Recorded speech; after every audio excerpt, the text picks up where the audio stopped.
Welcome to a special edition of IDG Chit Chat Live on the road for the week of February 9th, 2015. On this episode, we will be talking about Genealogy Roadshow Season 2, Episode 5, which returned to St. Louis, Missouri. Hi, I'm Shannon Combs-Bennett, Creative Director with the In-Depth Genealogist. Joining me this afternoon are Jennifer Alford, our publisher. Behind the camera is Terry O'Connell, Executive Director. And then we have guests today. Valerie Eckler-Lair from valsroots.com, and a good friend of IDG, Kim Jordan. Welcome, ladies. Thanks for joining us. Thank you for having us. It's great to be here. We're very happy to be here today. We are happy to have you. Thank you so much for coming. So, for those of you at home, you can see we are in beautiful Salt Lake City. We're all here attending Roots Tech FGS and having an absolutely great time so far. This week's episode of Genealogy Roadshow took us to Union Station. As always, this is your spoiler alert. Don't proceed unless you want to know more about the episode. You have been warned. So, once again, I am curious. Has anybody been to Union Station in St. Louis? I don't think so. You don't think so? I have relatives there, and they drag me all over the place, but I don't think I've been to Union Station. How about you, Valerie? Have you been there? Yes, I have. Oh, we found somebody. Yes, I have. So it was fun to see where I've actually been in person. And I've been to the city library doing on-site research, and then also at the archives where there's land records that are right there, marriage records, so forth. Unfortunately, the library where the Genealogy Roadshow was previous to this episode, that was closed for renovation when I was there. Oh. So, but I'm going back. How about you, Kim? Have you been to the St. Louis or Union Station? Or I anything? have not been to St. Louis. That is not where my relatives are. Well, maybe we can find you someone to go with, and you can come to NGS and stuff. There you go. There you go. Okay, so this week we once again have a packed show, and we want to get moving on our impressions from Genealogy Roadshow this week. But at the end, make sure you watch because we are going to give you a glimpse of the Roots Tech experience, so stay tuned. Now, for those of you who watched the episode this week, and for us it was a very late evening in the hotel room watching it around our laptop, there were a lot of interesting stories, and I think we're just going to get started and really start talking about the ones that really, really spoke to us. And one of those was the interesting way they talked about the Donner Party connection. And for those of you who didn't see the show, or did see the show, it was two sisters who came in and wanted to see if it was, let me get this right, it was their grandmother, right? Who was the story that their grandmother, who was Native American, was a descendant of the Graves family from William Graves, who was a surviving member of the Donner Party. And I thought it was interesting because they used the censuses and the census rolls for Native Americans and Indians to show and try to find the surnames. Anybody else have any interesting thoughts on that? Jennifer, did you? I know I'm going to pick on her Put me first. on the spot. No. No? How about Kim? One of the things that Josh pointed out at the show was that they found records in a regular census of Indians, Yes. which was highly unusual and rare, and that was one of the clues that helped them solve this Right. mystery. And that was the 1880 general census that he talked about. And they actually put I for Indian in the general population. And it didn't actually start happening until 1920. Is that right? Is that what he said? I think he says the 1920 census before they started enumerating. Maybe I'm wrong. For some reason I have 1920 It was stuck in the my head. 1900s sometime. Yes. Okay. And of course, I just found it fascinating because they used the fan approach. You know, the one family Right. above was the Graves family. And they could, through paper genealogy, make a speculation. And of course, they did DNA testing. So that made my little heart pitter-pat. And does anybody want to say what happened on the DNA comparison?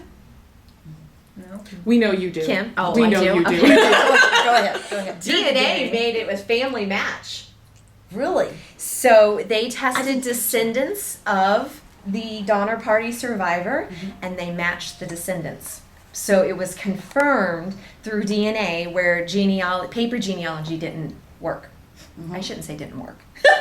That you paper needed the trail DNA. The to paper be trail individual. ended. You can make a speculation. That's right, Kim. Thank you for pointing that out. So yeah, that I thought was a very interesting way because they show what I like to show about DNA, which is it's another tool. It's not the end all be all, but you can make a lot of good assumptions and then prove it or use it to take it to the next step. It's like another record set. Right. Well, it's like I tell everybody, there are so many research tools. Just like all the books here at the library, you would not look at those. You would, you definitely will. Just like the microfilms, courthouses, cemeteries. You know, DNA is one of the tools that should be used. One of the sources. And I agree, it's not the end all by all means, but it sure is wonderful. It sure is. It sure is wonderful. Definitely not a silver bullet, but Right. clearly a tool in Clearly. the toolbox that Right. you should make use of. Right. Now, there was a second DNA episode last night, and it was on the. It all had us giggling in the hotel room because the gentleman in question, he said basically that he didn't think anybody who was an American was, 100% of one race. He said, everybody's mixed, right? Yeah. Everybody has something in them. Nobody's 100% European, which everybody in the room went, and I'm like, man, he should meet my husband. It says 99% British Isles. But I kind of felt bad for him when it came back that he was he was all European. Yeah. He I'm not sure he knew what to think. You Yeah, I mean, I kind of got the impression from him that he really wanted to show up as, all these different races and so forth. And so, I felt a little bad for him, that he wasn't able to make that connection. But at least his son will. Yeah. What about you, Kim? Do you have anything to? Well, I found it interesting that he went in there as a person who looked white, married to a person who looked black, and his desire out of that was, I want there to be some kind of African ancestry, and that was what he had gone in to ask about was, Right. was this ancestor of mine a black man, and is that in my ancestry? And for his DNA to come back completely European, completely changed his idea of what he thought he was. Yeah, who he was. It changed Yeah. his fabric almost of Right. what he believed. Right. And it's interesting how DNA results can do that. Oh, when they yeah. come back, I mean, you have to keep in mind that the DNA that you have is not all of your ancestors' DNA. It's only the pieces you inherited. So there could be other pieces, but the fact that came back and he's like, I'm all European, that's it. I mean, he was in shock and was trying to process that because he was so expecting that he Right. was going to have some African mix. But we should point out that he didn't walk away empty-handed because they did give him a big surprise. Because how many people can come in and through a gateway ancestor, because his surname is Remy, can then be linked to a saint who was born in 437. Yeah. And they did a straight, direct line paternal link to Saint Remy, who was a bishop who lived in 437. You're French. Yeah. So That just brings it even more to light that what I always tell people is take those blinders off and take the assumptions away. Take the curiosity. Yes, you're curious, but that doesn't solve a research problem, or that doesn't solve, or staying away from DNA. Take those blinders off and see. He was just totally down this one, tunnel, and look what opened up to him. I want it if he doesn't. Well, I know a lot of people experience that as professional genealogists when they're working with clients. It's very hard not to offend people. They're convinced this is going to be the way my family is. I'm convinced that, we were Mayflower descendants or whatever it is. And, it's part of the education that we all need to do is, you have those family stories. There may be, that much truth to it. and just open yourself up to the possibilities of what we may find along the way. Right. And, talking about family stories being passed down, the Italian story was very interesting because it all started with a family crest or a family coat of arms that was passed down. And she wanted to know if they had any connection to this family crest. And, of course, she was Italian, so Mary took care of that one. And it was our road trip for the episode, which was very nice. And she went to Italy, and we got to see what it was like to research in parish records and court records in Italy, which I think was nice to be able to see something outside of the United States. Yes. Now, unfortunately, Kim and I enjoy studying and researching heraldry, so we kept doing this.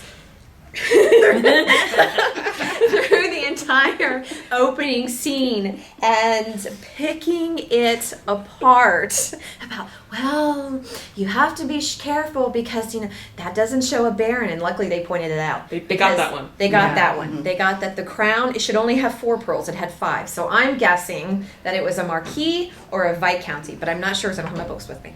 And then we're talking about the helm and how depending on when it was painted, it could mean different things, and because heraldry can be very It changes over time. That is true.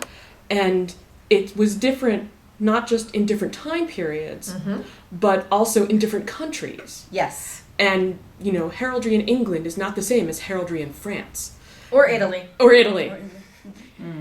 So it's all a very different ballgame depending on when you're talking about and, how those coats of arms or family crests were really given, because they were not generally given to a family.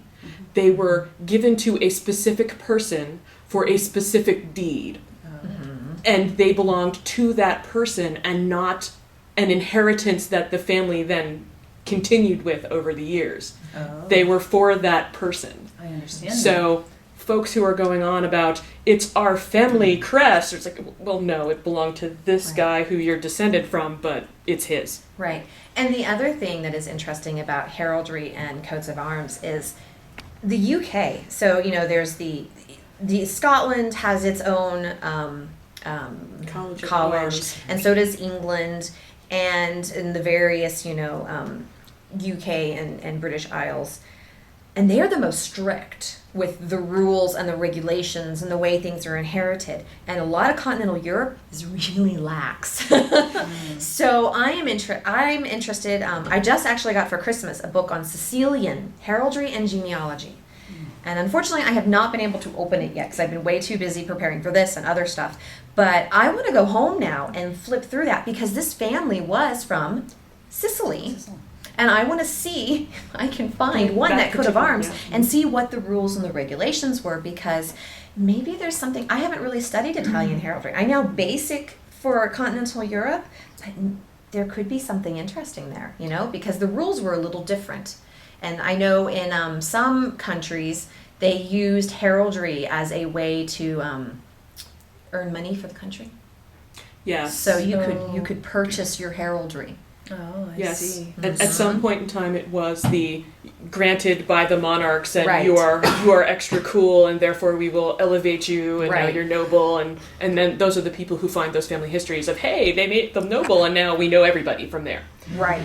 But then, on the other side of it, yes, there were the points where now you've got the merchant class coming in and buying heraldry so that they can have a sign on their shop and makes them cooler. So then my German farmers wouldn't have a crest, a family crest. Or It would coat be of more arms. likely that if they're farmers now and some point in their past they had an ancestor who was cool and got granted arms by the monarch, that would be in their family history but belonged to the person to whom they were granted, it's but not theirs. But it's not, yeah. Right. I have one of those German ones Yeah. too. I've got a But- little pendant somewhere Nice. that great grandma had Yeah. made. Yeah. Yeah. The parchment and the paint and and the wax color crayon. Moving on before we get in trouble. So there was another one that had all of us who were watching last night really tugging at our heartstrings a little bit, and loving this son. A son wrote in, and his mother has dementia. And was she going through Alzheimer's? Is that what he said? She had something, and she was not necessarily. She was, as he put it, as she was losing memories, he wanted to replace them with others. And her mother died in childbirth. And she never remembered her. And she's 87 years old now and knew nothing about that side of the family. So he brought her in and talked with, it was Josh, wasn't it? Yeah, it was Josh. Yeah. And wanting to replace those memories, to let his mother, know who her mother was and everything. And I thought it was a very interesting story, because what they did was they started with her immigrant ancestor and worked up to her mother. So it was an interesting way to tell the story, because usually we start with you and work backwards. You do the research, from note backwards. Right. But the way they presented it to her is, this was your immigrant ancestor, and they was German. And it was very interesting because he fought in the Civil War, and there was a pension file. And, they went on to the grandfather, found her mother. She found out for the first time she had an uncle. And then learned about she was so funny. She was. I loved her reactions. It was best when she found out that her mother was married before her father.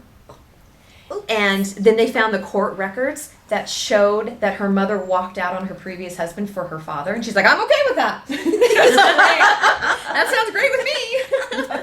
But did you guys have any particular parts besides it was just really an awesome story? Anything that really spoke to you? How about you, Kim? I thought it was really wonderful that this man would come here specifically for his mom. The way he was telling the story about how he wanted to be there and give this to his mother, who did not have that information, to be able to give her this gift as she was slowly losing memories to restore them. It was just beautiful. It was beautiful. It really was. We really liked him. We really liked him a lot. Yeah, and he was very sweet. To be so concerned about his mother and giving her mother back. I just, it's one of those little.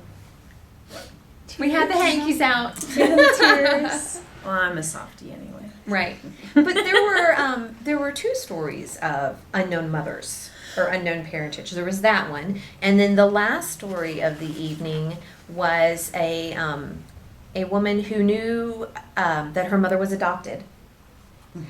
And she wanted to know more about her parents, and she knew. But that was interesting because she knew who her mother's parents were because of a newspaper article. Because I guess there was what was the newspaper article about? There was some sort of altercation or something over the adoption or the losing of the children. I thought there was some kind of altercation between the parents of her mother as the child. There we go. And there was some safety concerns there. Right. So, so she had that. Once again, newspaper articles. You can find amazing things in it. And then they had a letter from the Catholic orphanage, which was really, I thought, remarkable. Right.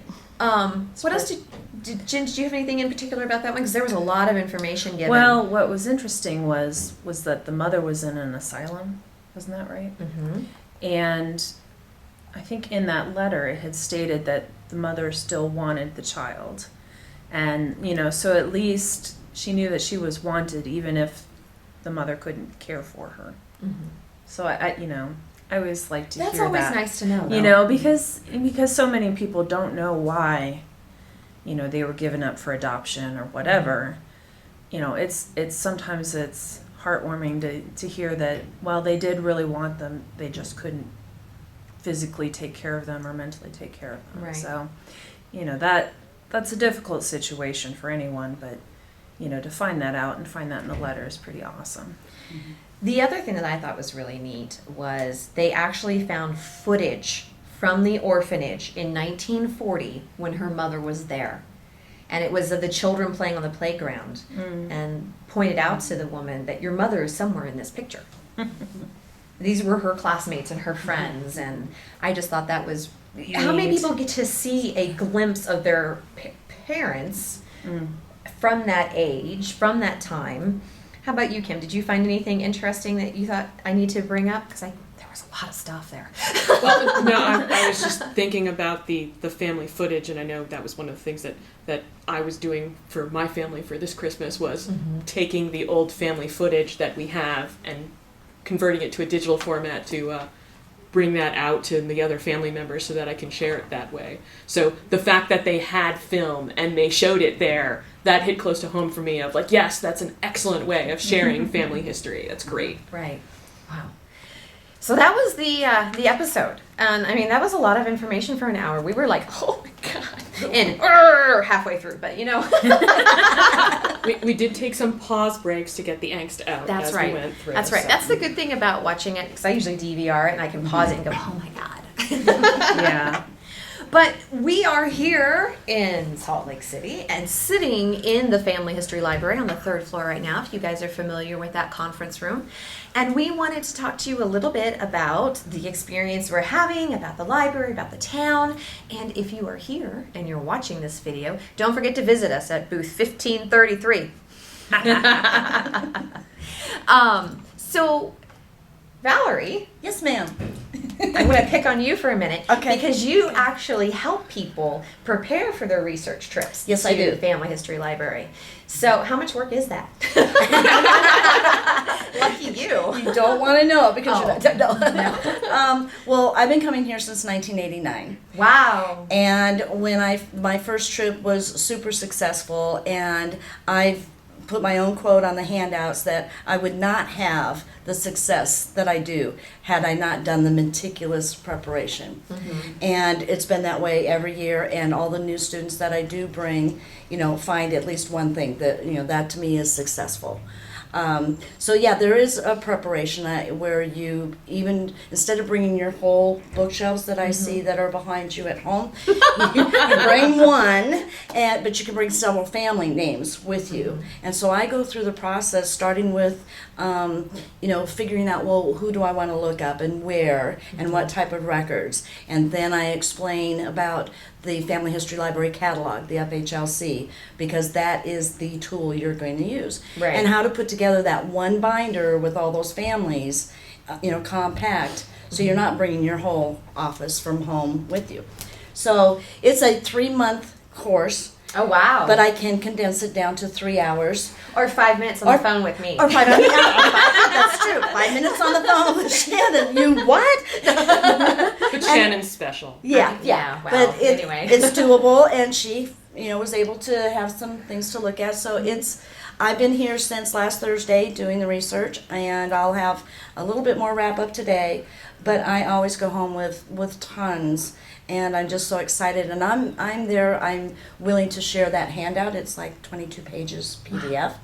And so feel free to email me directly or get in touch with us and help. My website is valsroots, www.valsroots.com, and you can click on the contact button and that email will come to me. Great. And I'm happy to share that. And I will also give the FHL research log that you use. Oh, that's nice. Yeah, that's that's nice. one thing I had a spreadsheet that I was using for my half day of research that I did. But I had a spreadsheet I was using, and I was filling in what I could, but it wasn't really set up for how research is here. So Right. it was kind of like, yeah, I'm not sure I'm capturing everything I should be capturing. So I will definitely get in touch with you. Definitely. And with that log, it is so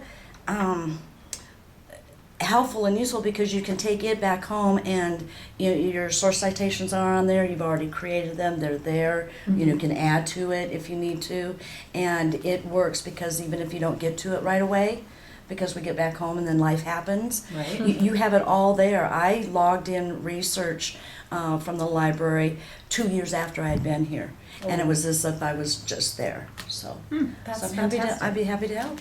That's wonderful. Yay! And I know you got here on Sunday, Kim, I did. right? And I had done the same thing last year. Last year was my first trip out to Salt Lake City, and I came to the family history library and found lots of things about my German ancestors. So this year I've come back and I'm working on my Irish who are still in the U.S., so I've been on a different floor this year, but still the same deal of I put my spreadsheet together before I came and said these are the microfilms I want to go look at so I can go seek and find in my mission of searching for history, and so far I have found things that I was looking for, so that is good, and found some other things that I hadn't been looking for, which is even better. Exactly. Now, I have to say that I am absolutely falling in love with the view and downtown Salt Lake City. It's really beautiful, and of course everyone's friendly, and we've been walking everywhere. But the light rail is fantastic. You should take the light rail if you come. If I can do it, last month was my first time ever using tracks from the airport down to here, downtown. And if I can, anybody can, but it is super easy and it's wonderful. And yes, to be here in the beautiful blue sky, sunshine. And, yes, it's abnormally warm this year. Yeah. So I'm wandering around without a jacket on like this. And normally in February, I hear you have parkas. So, yeah. Yes, last February it snowed the first day I was here, and I trudged to the library for the first time in the snow. That was chilly. Yeah. Last month it was chilly. There was a couple times where we had snow flurries, but nothing. But the pansies and the beautiful grounds that are blossoming is like Oh, the actual flowers, yeah, not there's not flowers? people. No, the peoples. The peoples, yeah. Sorry. And you wouldn't see that in the frozen tundra of southern Minnesota, where I'm from, that we still have snow cover there till May. Right. So it's going to be hard to leave here on Sunday, but I'm so excited because I've been to FGS conferences before, but this is and I know how to prepare. I've even put together a quick workshop on how to prepare to come to a conference. But this is my first time in person with Roots Tech. Oh, wow. And I'm just so excited. The Energizer Bunny is just on overload. It's on overload. The bunny looked at me like, yeah, right, sure, come on. And then to see everybody in person is just, and you're going to get that feeling when you see the live streaming. Right. And that is the thing, if you guys are at home viewing this video, don't forget that Roots Tech does have live streaming of several of their videos. Sessions. And it is totally worth it because that's what I've done. This is my first time at Roots Tech, but in the past I've always sat at home and I've watched all the keynotes and I watched all of the live streaming sessions. And yes, I was live tweeting from my house during those times, but it was fun and it was still like you were part of it. But it's nothing like being here. Right. Do you have anything you want to say about Salt Lake City or the Family History Library? Well, or I'm really You're special. hyped. I'm really hyped up about the conference because this is my first national conference where I will be giving presentations. Yay! So I was super honored that they chose me for 3 FGS presentations and a Roots Tech presentation.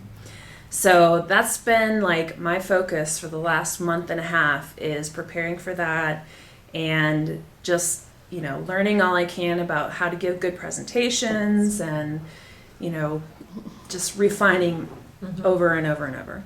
So for me, it's been an interesting experience. Not only is it my first time here in Salt Lake City and coming to the library, but it's also, I'm getting the speaker experience and you have to go here to register for this and here's your tags for this and it's totally bizarre to me. But I feel like I'm some kind of like celebrity or That's something. right. Yeah, it's You're kind of neat. our personal celebrity. It's neat. And another cool thing about it is I'll be talking to someone and they'll be like, oh, I think I'm going to go to your family heirlooms presentation, or, oh, I'm going to go to your Jewish presentation. And I'm like, wow, like they actually read my name in the syllabus and they're interested?